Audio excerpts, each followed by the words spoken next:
Welcome to Sports Tonight Live. Sports Tonight Live is back, and it's back on the app. It's also back on sportstonightlive.com. And for the next 6 weeks, Wednesday, Thursday evening, 7 till 9, we're going to be previewing the World Cup. And we've got a number of guests that we'll have on over the next 6 weeks. But first of all, you don't often get two Fulham fans in one room, but you have this evening. We've got David Gibbs. Good evening. Good evening, Peter. Matthew Baldwin. Good evening. Evening, Pete. And Kenny Ken. Oh, good evening, Pete. How are you? Not too bad at all. He's the Arsenal fan, by the way. Yeah, we're the Fulham fans. He's the we Arsenal just separate fan. ourselves. Just a brief outline, David. What do you do? I work in the sports media world, so journalism, freelance, worked with people at the FA, worked with people at the RFU, and sort of a few publications as well. Okay. And Matt, who's wearing a Croatia top this evening, yeah, just to well, wind people up. Yeah, well, being Welsh, it's anyone but England case in my scenario. Right. So I've got one shirt for about 5 different teams during the World Cup, so I'll be changing it every week. And we will be talking about a subject, Wayne Rooney, which is close to your heart, Kenny. Oh, yes. He's England's talisman, not. His talisman, not. He shouldn't be playing. We'll find out why a bit later on. Let's talk about the England build-up to this World Cup, first of all. And are they out there? Have they been out there long enough, in your view, David? I don't think they've been there long enough. The preparation's going well from what we hear, but we'll discuss sort of in a second, I guess. And I think they need to be in Manaus now, to be fair. Manaus, and they were giving themselves 24 hours in an area which they've just been given malaria tablets, which may well be an excuse to come out if we don't get a result against Italy. Personally, I think they've been a little bit too cautious with this. I think when you're in a place such as Manaus with the tropical climate, I mean, Miami was a good idea to sort of get it done gradually. So I think Manaus, are they getting it right? We'll find out. I mean, it may turn out to be a stroke of genius not going that late. So we'll never know. Well, like I said, it's all about results for me. When you talk about preparation or lack of it, as you mentioned before, it's a ready-made excuse for it not going well. It's like when I did badly in South Africa. Oh, we had all the excuses, man. It was like a 5-page essay of excuses why they performed badly. But it's like taking a trip from Gatwick or Heathrow and going over to Cairo and expecting to play a game the very next day. And you laughed at this stat earlier on, but it would take you 5 days along the Amazon River to get to this isn't the 1930s. People don't travel by boat anymore. Yeah. I know they don't. It's a long way. I mean, the only way you can get to Manaus is by flight or by boat. Yeah. And I'm sure we've all heard about Manaus and the conditions and sort of. David, obviously you haven't been out in Brazil, but you've been sort of in altitude. Explain what happened. I sort of took part in a sports science experiment with a well-known energy drink.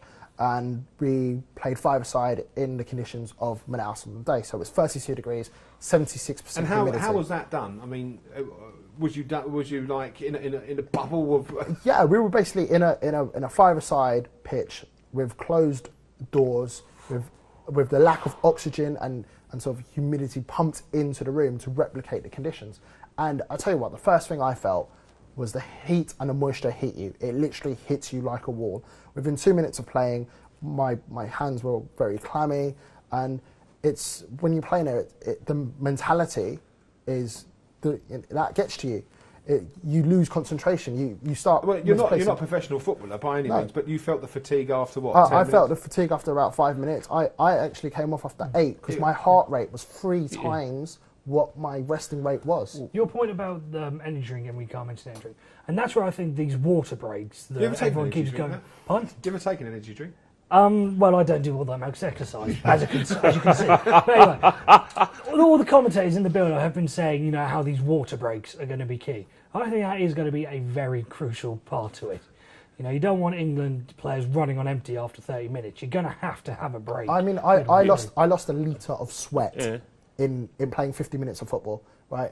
Imagine what it's going to be like playing 90 minutes of football. We had the same conditions like in the 94. Remember 1994? Yeah. When the Republic of Ireland played Mexico, when like I said, the same sort of conditions at altitude, and the Irish players, like I said, needed water brought into the pitch as well. So it's not the first time this is happening in a major tournament. And they have said if the heat goes to 32 degrees, they can have up to is it 5-6 minute break or something like that? Yeah. Something like that. Sounds Well, about it's right. going to have to. Well, can you imagine Well, playing I World Cup think in what Qatar? I'm saying Yeah. is, I think it's mentally, it's about you lose concentration. You will put a misplaced tackle or misplaced pass in, and that's what could cost a game. And it's for both sides Yeah. though. It's for England and Italy. I think that is the advantage. On a national front, why are we underestimating England? I mean, we've got Italy in the group who haven't won in 7 up to a club side recently. Uruguay, they finished 5th. Realism. Simple reason is that. But didn't we have it in the last time in the Euros and stuff? Yeah, that's when where it started. But I think what's happened, I think people should not estimate the. What I'm trying to say, Kenny, is are we underestimating our own ability? Because Not at all. It's accurate. It's accurate. The simple reason is that the World Cup in South Africa enabled the English fan to all this sort of jingoistic nonsense, all the scales to come out from their eyes and look at it from a realistic point of view.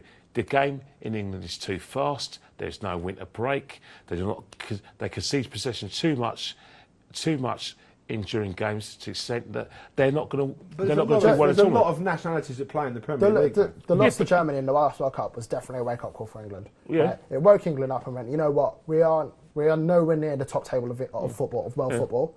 We need to reevaluate what we need to do. Well, St George's, isn't it? St George's Park. And I think St George's Park is definitely, it's a great thing. But I think when we look at it, England, at Euro 2012, we had Roy Hodgson who just come in, we had Greg Dyke when the draw was made doing that sign. Yeah, Italy have drawn against Luxembourg 1-1. Yeah, I mean, Uruguay Hang on, struggled. that's a friendly. That's a friendly. It doesn't mean nothing. Italy did badly in the friendlies before 2012 and got to the final. Got to the final. So you've got to discount the friendlies. Italians won't. Yeah, I was going to say, and in the friendlies, they were playing their reserves. I mean, I went to see them play Republic of Ireland at Craven Cottage, and I didn't even know half those players. So it does show that Italy don't have much strength and depth. One of their players, I'll say that. Lever broke his leg during that. He did. Yeah. That was harsh to watch. But yeah, they don't have strength and depth, but their first team is incredible. So don't just go on the friendlies because they weren't putting out that full. I mean, England. How many of those players that played against Honduras? Was that really Roy Hodgson's full strength side? Yeah, but he's going to need those players because what we've actually portrayed is that it's going to be play that attitude. There's going to be heat. He's going to need use all 23 of those players. He's going to need them. So he needs to look at them and he needs to know if they can step in and fill the positions when injuries do happen. I think England do have a very strong squad. Yes. If we look at it in that basis. Yeah. And we've got some definitely good substitutes that we could bring on. And he's got a fit squad. He's got a fit squad this time. Play in positions. With exception of Wayne Rooney. Yeah.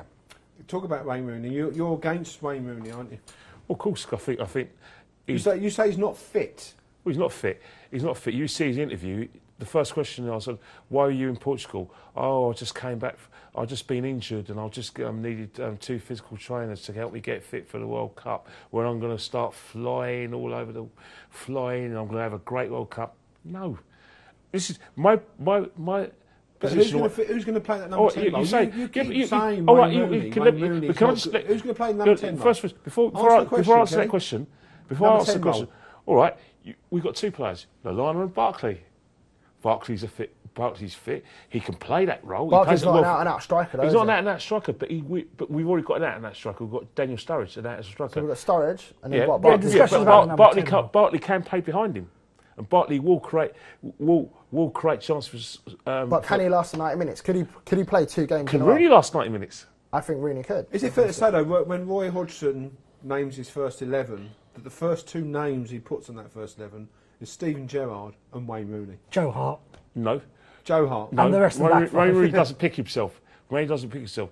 If he looks the other day, the British public, the English public, are going to think, Wayne Rooney's a cert. But you don't know what's going on behind there. We don't know if he's 100% fit. I'm not convinced the guy is 100% fit. I think he's 80% fit maximum. I would rather still have an 80% Wayne Rooney than 100% Jermaine Defoe or Andy Cole. You do realise in that heat you are carrying a player. Like you mentioned Manaus, you've mentioned the fact that there's only water breaks. You're basically taking a player that's not 100% fit in that does. But Wayne Rooney he can give you that moment of magic. He can, but so can Ross Barkley. But he's not mature enough to be able... You say Wayne Rooney was 17, he gave us those matches in 94. Roy Hodgson is protecting Ross Barkley. For 2016. He doesn't believe that Barkley if he gets all this attention, exposure, and has an amazing World Cup, he's going to burn out, which is one of your points. Is he protecting Ross Barkley? He is protecting him. Too much. He's not protecting him too much. He's doing the right thing. He's feeding him, dripping it to him, and that way he can develop, and he's still learning. In process for. Do you know one play we discounted? We talked about Lallana, we talked about Bartley, but if you look at the way Raheem Sterling was playing towards the end of the season towards Liverpool, he could play behind the front man, and he, like I said, he wasn't, isolated the wing. Like I said, Brendan Rodgers actually played him behind the strikers, which he did score goals at the level. We'll get on your teams later on, and it'd be quite interesting reading exactly. Matt, especially going for James Milner, we'll be talking about that in part 2. But just to touch on Wayne Rooney, then you wouldn't start him against Italy. On a personal level, I think Roy will pick but him. You wouldn't. No, because he's not fit. It's not personal. It's just I don't think he's fit enough to play start at this level. So if he was fit, you'd definitely have him in. With reluctance, yes. Okay. I just don't think you like Wayne Rooney. It's not personal. I think it's not personal. You've got to have Wayne Rooney in the side. Yeah, he's a great player. He will turn that magic. I know he hasn't done it in many tournaments, but when he does, and if he does. But Kenny's argument is, you look at Wayne Rooney's record; he's never scored in the World Cup. And he's so burnt out. And managers do have a tendency to stick with players that you think, change it, try and experiment it. But we think it will. I mean, the first game will go by, and if depending on the result, changes will be made. But will Wayne Rooney be made the scapegoat, or will the other players? Well, Wayne Rooney and Gerrard and Hart will be the three players, like you said, that will always be there. You look at Roy Hodgson's interviews regarding the Rooney situation and Barkley. Roy Hodgson, I don't know whether he's trying to protect Rooney, trying to take the pressure of him, but he is addressing that point and whether Wayne Rooney's a cert to start. It's not the same point though with Alan Shearer when it led up to the 96 Euros. Yeah, but Alan Shearer wasn't scoring, and then suddenly. But Alan Shearer wasn't burnt out at the age of 25. He was still scoring 30 goals a season for Blackburn, and he came good. It was a gamble, but Wayne Rooney is a gamble too far. I think Rooney is at the last chance saloon for an international tournament. He's a great player. He'll play. Fingers crossed he'll do well, and if he does. I hope I'm proved wrong. I do acknowledge that he's a goal threat and that he scored 39 goals. You cannot discount that. But my concern about Wayne Rooney's burnout. And you have no reservations about putting so-called inexperienced players like Lallana or Barkley in that kind of position. You would rather go with those two, either one of those two, over Wayne Rooney. Yes, that's what you're telling the audience who are watching this programme. Yes, because Wayne Rooney's not fit. He's 80% fit. You need to be 100% fit. And the bottom line is, when you see Wayne Rooney's not fit, what you're going to see is two things will happen. Is Wayne Rooney's going to go back into midfield to search for the ball. Therefore, when the chances come up front, he's not going to be fit enough for it. And two, as I've spoken to a lot of people before, Wayne Rooney's a liability when he's not fit. And the point would be made as well in the last competition in South Africa, the way he reacted in front of the camera. Can he redeem himself a bit like David Beckham? He was frustrated with himself. He was frustrated with himself. I thought Euro 2012 was his chance to redeem himself, and he didn't play in his first 2 games. He couldn't because he was suspended. Yeah, he was suspended.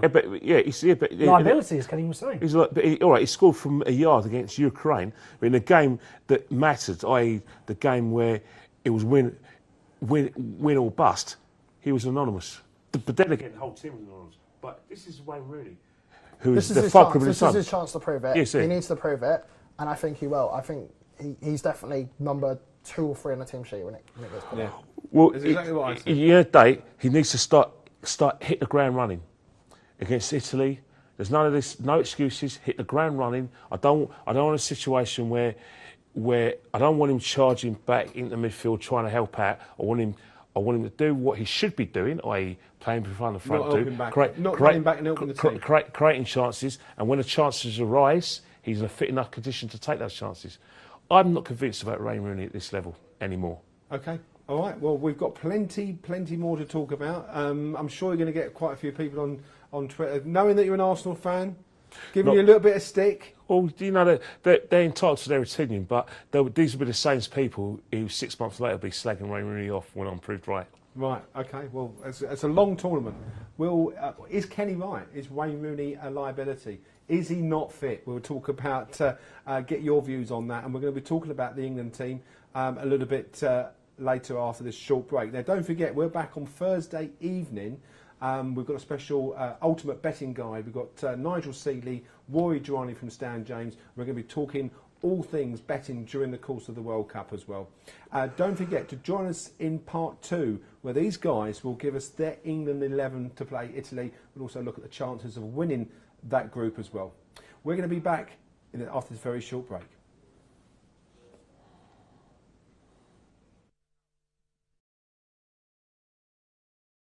Welcome back to Sports Tonight Live, and we are in the midst of a debate about Wayne Rooney. We'll also get 1 or 2 tweets in. Having a go at you, Kenny. Get behind your country, they're saying.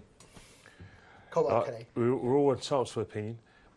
I think collectively we'd like to see the national side do very well, and we're all going to have our opinions on how they think they do well. But again, it's the team, not the individual. Okay, I've got a couple of questions coming. One is from a David Doom. I hope I've pronounced that correctly. And I'll open this up to you guys. Is Roy Hodgson the right man to get the best out of these young, talented players? You're obviously 2 Fulham fans that adored Roy Hodgson. Still do. You still do? Yep. Did he get the best out of the young players? Young players, talented players was the question. Young, talented players, come on. I was going to say yes. Yes, he does, because that Fulham team that got to Europa League final 2000 had no right to. No team gets to a European final with Chris Baird at right back. No team does that. Or Dixon Tuhu in centre midfield. It's the same with Euro 2012. A team that starts with Scott Parker and Andy Carroll has no right to do as well as they did. He's a very good man. He does get the best out of players. He made Bobby Zamora a world-class player. No one's allowed to do that. Come on, Matt. Bobby Zamora. I think that's a bit much. He made Bobby Zamora one of the best strikers in Europe for 1 year. That was it. Well, I wish I could talk about my team on here, but anyway. He's got that point. I mean, there were a lot of shots for Zamora to get caught up that season. Had he not been injured, I reckon he would have. It's not a question. This is not a discussion about Bobby Zamora taking over from Wayne Rooney. I think Roy Hodgson is a very good sort of manager who can motivate players, definitely gets the best out of them, and he can play the right system. So for him, if he played the likes of Barkley, Oxlade-Chamberlain, I believe, he's got that experience behind him. He's played, he managed that Inter Milan, Switzerland, big clubs. He's definitely learned something from his experiences there and used it, and will use it to give to these young players. There's no question here. This is from Silverlinio. I like the Twitter name here, or JL@Silverlinio. How much has he given the exposure to the younger players? Obviously, he's protected Barkley. Oxlade-Chamberlain come on as substitute. Sterling, he seems to favour Welbeck over Sterling. Is there a point to say he's not giving the younger players an opportunity and just wants to protect them a little bit? Well, part of it is sort of looking forward to, as Kenny was saying, France 2016.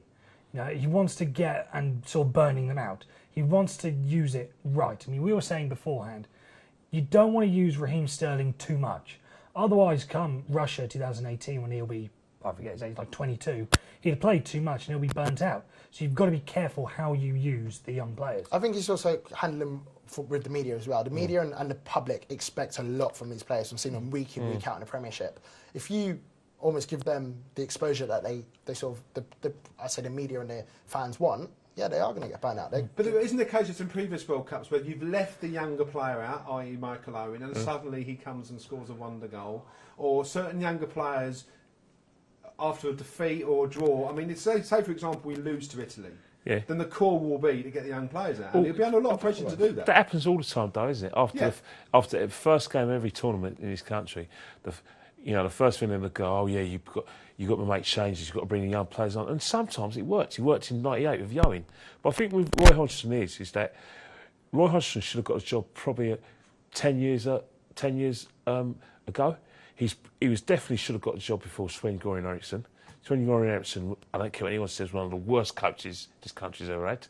He had a golden generation. It was like basically giving pearls to swine because he was useless. Good at qualifying against teams like Northern Ireland, dare I say, sorry about that, against teams like Liechtenstein. Excellent. Well, you don't often get a Welshman dressed in a Croatian team. Got the best out of Heskey. Sven. He scored. Well, Heskey scored against West Germany when they won 5-1. Well, I mean, tweet us in if you agree with Kenny. Obviously, it's caused a little bit of controversy saying drop Wayne Rooney. Younger players, do you want to see them given a chance this World Cup? Bearing in mind, we keep saying this is not a competition we're going to win. So But then- you keep saying we're not going to win it, so why not blood the youngsters? Well, but anyway, yeah, that's that's- There's nothing wrong with that's that. the whole I agree with you. That's the whole point. absolutely, but he's not going to do that, though, I is he? think Why we not? don't- He's We not don't going to do want that. to sort of give them too much, where they sort of go out there and if they have a bad game, and then they lose their confidence and they don't become the player that they potentially. What could about be. 2010? Germany, West Germany won the tournament in 2009. They won a European Championship final, thrashing England 4-0. Next year, those players that Horst Rubesch had all played in 2010 in the World Cup, got to the semi-finals. That same team, all youngsters, all players like Muller, Yeah, hang on. That's a fair Ozil, point. all these young Within, players. within Britain, It worked. Within Britain, there is a distinct lack of cohesiveness between the under-21s and the full side. I mean, Stephen Taylor, who's at Newcastle, was captain of the under-21s and did incredibly well. Mark Noble, I think, had like 50 caps for the under-21s. That's it. But none of them have got a full Yeah, cap. but the reason why they don't get full caps is because the golden generation of Lampard, Beckham, Neville, Sol Campbell, so Mark the Owen, debate further Rooney, goes back those down. players were dead certs to get the team. There was no way to get in that squad. Yeah, so it's the fault of previous management, Yes. where we look in the likes of 2008, where we failed to qualify for the Euros, Yes. and Capello, who haven't been able to blunt them youngsters in at that time. Where if you do look at the likes of, I'd say probably France, where they do have youth coming in. For Yeah. it's Belgium have constantly done turning- incredibly well. Yes, but I think Belgium have. I think Belgium's golden generation is now, and obviously that's another subject to talk about. Is it a as golden well. generation? No.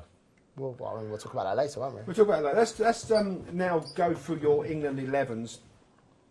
Joe Hart, we all agreed on. Yes. Yeah. Yeah. Right, okay, so we all start on a level we can all agree on. Oh, you all agree on the formation as well? 4-2-3-1. Well, we'll go through that. Glenn Johnson, I He's a wouldn't, dead set. I wouldn't have him playing. You begin a Well, day. that's the He's had point. no That is Cole the point. Walker's pelvic injury. Is, But I think this could be a Cause good. weak area. Do you? I think it is a weak area for it. I mean, he didn't have the greatest games against Peru. So A lot of countries seem to go for the But diagonal ball and no- catch Johnson. what about out, against push him forward. Liverpool? He cost them the Premier League in those last when they were 3-0 up. It was a lot of the goals came down his side, down the left. I think the problem is It's there's- Crystal Palace. As you said, it's Carl Walker. There's no one challenging him. Yes. That's the problem, isn't it? And Yeah. obviously, tried out Milner, and the defence was quite weak. When, but anyway, centre backs: Cahill, Jagielka. Again, it's because there's no one challenging him. Yeah. I was having this discussion with people in my university. Go back 20 years ago. Bruce and Pallister were the best centre-backs in England, but they couldn't get a game because you had other people in front of them. Now, England are struggling to get Cahill and Jagielka, getting players of the talent of I know, it's Cahill and different. I know it's Jagielka. not there, But- but talking about the best centre differential. John pair, Terry should have gone. I know John he Terry should should have have gone. Oh, it should have gone. But then again, where's the cut-off point? You're talking about players who consistently failed at the highest level. Yeah, but Kenny, he's played at the top level. He's played with Cahill All right. at Chelsea. All right, let me t- they have been actually. Oh, well, let me There's tell you. an Let me defensively been absolutely well, let me tell you. fantastic. Let me tell you something about John Terry. You play John Terry, right? And you want to change tactics and play the high line. You cannot play the high line with John Terry in the side. Okay, He's well, got he's no not- pace. Do you think there's a case then with the FA, FA sort of, obviously everything that's gone there? If the FA came out and said, look, sorry, John, we want you back. But Yeah. why should I I think say that sorry There for is that? that case where the FA are sort of putting their foot down and going, look, we're not going to go back there. It's not. No, but Yeah, but Roy he's- Hodgson he's- ain't go he- back there. He's retired from international football. When you retire from international football, as far as I'm concerned, it's over. You shouldn't beg players to come out of Didn't stop retirement. him trying to attempt to get Paul Scholes back at one time, if I seem to Yeah, remember. but yeah, Paul Scholes. Had Okay, talent. again, I don't agree with that stance. If you retire from your national side, it's goodbye. Because the other day, the reason why these players retire is because they want to concentrate in a couple of years. Okay. All Concentrate right. in a Well, couple John of years. Terry's not there, and I'm sure, I'm not a Chelsea fan, but I think he should be there. Baines? Baines Yeah. picks himself now because I think what's happening is that it was a decision where Roy Hodgson, like I said, he was pushing towards that Baines and Baines anyway for the last year or so. So it was a decision he had to make. He couldn't take Ashley Cole as the. Cole you wasn't understand- getting the team. He Well, wasn't getting the he team wasn't at get, Chelsea. and basically Jose Mourinho ended his career at the top level. Okay, so we're saying the back four is basically picks itself. There's nothing much we can do with it By because default. Picks itself by Smalling default. and plays it. There's no one of any decent talent challenging him yet. Yet. Wait till Dan Midfield, Burn where do comes we in. differ in midfield? You put Milner down. I've put Are we going defensive midfielders first? Well, Gerrard in front of the back four. Yeah, Gerrard in front of the back four. Yeah. Quarterback. I've gone Gerrard and Henderson. So You want two in front of the back four? I've got two in front of So the you're back more four. defensive than Roy Hodgson then? I think Gerrard's one of your players who's going to sit back and he can spray the ball about. Henderson has got to be your box-to-box midfielder. Yeah, that's it, definitely. Would you have Henderson as well? Or I've picked Henderson. okay. I think that's the team he's going to go for. Roy Hodgson's going to want legs in midfield. He's again, as Dave says, he wants people going box to box, and I think Henderson just gives them that. Dare I say it? How can we speak to the man who's picked Milner? I know he's No, Welsh. hang on, Milner. no. Have you picked Milner in your team? I've put him on the right wing, but I'm focused on the defensive midfielders. I've put Phil Jones in there. You picked someone who's not fit. He's not fit. He's Oh, not even Yeah, fit.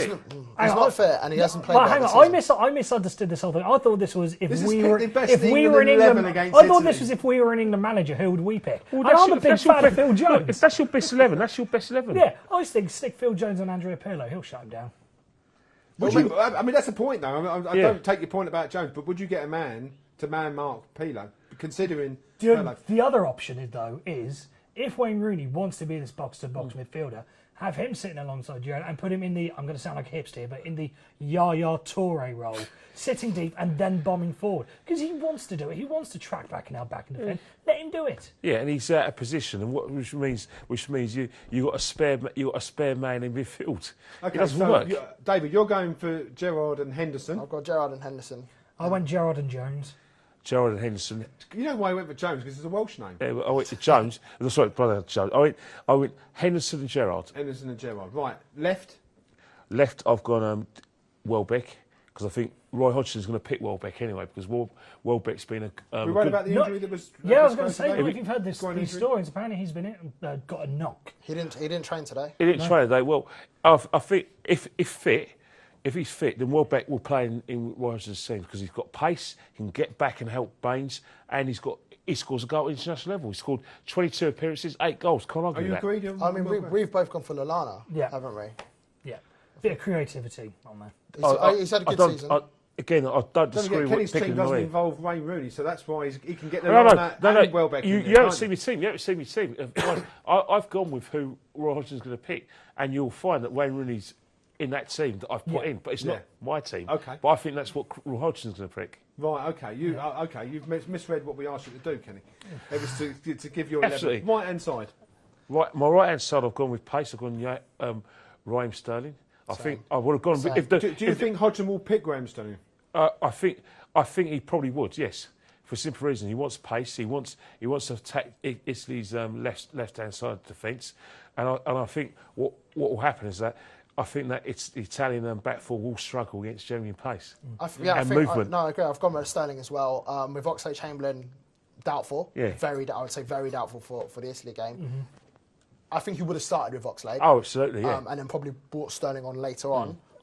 With him out, he's put in Sterling. He's going to try and hopefully he'll be sort of one of our surprise packages. Hopefully. Yeah. And I've gone with James Milner. I like him going forward. He's a bit of a liability going back, as we found out against Peru. But James Milner, the other reason I stuck him in there is if England have used their 3 substitutions and Wayne Rooney gets sent off, which he is very likely to do not rule out that Wayne Rooney will lose his cool. If Wayne Rooney gets sent off and you have to rejig the team, James Milner gives a lot more flexibility. Isn't it fair to say also, with having the youngsters with a bit of pace, it might catch him out a little bit later on? We've got one position left, which is up front.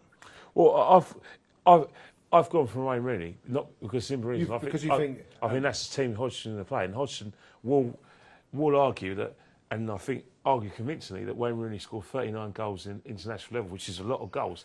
My argument is he fit? I don't think so. Well, we've had that argument. People would say, well, whether you're fit at all, Kenny.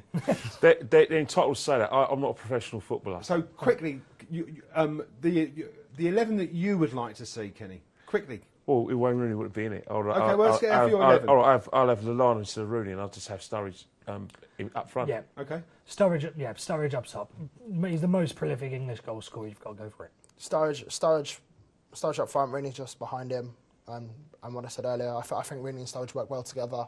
And hopefully, Rooney is fit enough I mean, obviously this game's going to be really tight. Do you think it will have a bearing on whether England get through or not? I mean, are you saying, look, if we lose this game, everyone's heads are going to drop and that's it? Well, not at all. There's still 6 points to play for, Yeah. and England are more than capable of winning both those games. But it's better to come away with a point than nothing at all. Would you be happy with a point? Well, yeah, you've got to be. You have to be happy with a point. Simple reason is that it takes the pressure off. I think Italy be happy with a point. David, you'd be happy with a point? I'll be happy. I said that at the start of the show, take a point. Point all day long. And I'd be happy with no points for England throughout the whole 3 games. But that being said, if I'm taking this as a neutral, Yeah. England 1 point will be a fantastic result. It's Preferably scoring a goal, because goal difference will come down. It's just to a tough game. Well, if you say goal difference is going to come down to it, there's an argument to say that England won't score enough goals if it comes to it, because Uruguay are going to be very attacking. Yeah. Costa Rica will be, but you suspect they'll get beat, and then Uruguay, that will sort of be the goal average. I think it will come down to it, but I genuinely believe, right, with Italy in that group, you'll find that it's not going to be a very high-scoring group. Yeah. None of the games, especially the games involving Italy. And I do think that there are going to be a lot of draws, and it probably will come down to who. I'll say five. Don't be surprised if 5 points don't get you through. Yeah. Okay. When I did mine, Kenny says it's going to take 5 points to get England through. We're going to have a quick chat after the break about those other games, Costa Rica and Uruguay. Obviously, Suarez looked absolutely fit as a fiddle, didn't he, in those clips earlier on. We're going to talk about that, and we've got more World Cup coverage a little bit later on as well. Do join us after this break. When you talk about preparation or lack of it, as you mentioned before, it's a ready-made excuse for it not going well. It's like when I did badly in South Africa. Oh, we had all the excuses, man. It was like a 5-page essay of excuses why they performed badly. But it's like taking a trip from Gatwick or Heathrow and going over to Cairo and expecting to play a game the very next day. And you laughed at this stat earlier on, but it would take you 5 days along the Amazon River to get to this isn't the 1930s. People don't travel by boat anymore. Yeah. No, they don't. It's a long way. I mean, the only way you can get to Manaus is by flight or by boat. Yeah. And, you know, I'm sure we've all heard about Manaus and the conditions and sort of... David, obviously you haven't been out in Brazil, but you've been sort of in altitude. Explain what happened there. I sort of took part in a sports science experiment with a well-known energy drink, and we played 5-a-side in the conditions of Manaus on the day. So it was 32 degrees, 76% and humidity. how was that done? I mean, was you like in a bubble of? Yeah, we were basically in a. Oh yes, he's England's talisman, not. His talisman, not. He shouldn't be playing. We'll find out why a bit later on. Let's talk about the England build-up to this World Cup first of all, and are they out there? Have they been out there long enough? In your view, David? I don't think they've been there long enough. The preparation's going well from what we hear, but we'll discuss sort of in a second, I guess. And I think they need to be in Manaus now, to be fair. Manaus, and they were giving themselves 24 hours in an area which they've just been given malaria tablets, which may well be an excuse to come out if we don't get a result against Italy. Personally, I think they've been a little bit too cautious with this. I think when you're in a place such as Manaus with the tropical climate, I mean, Miami was a good idea to sort of get it done gradually. So I think Manaus, are they getting it right? We'll find out. I mean, it may turn out to be a stroke of genius not going that late. So we'll never know. Well, like I said, it's all about results for me. You've got in a 5-a-side pitch with closed doors, with the lack of oxygen and sort of humidity pumped into the room to replicate the conditions. And I tell you what, the first thing I felt was the heat and the moisture hit you. It literally hits you like a wall. Within 2 minutes of playing, my hands were very clammy, and it's when you play in it, the mentality is that gets to you.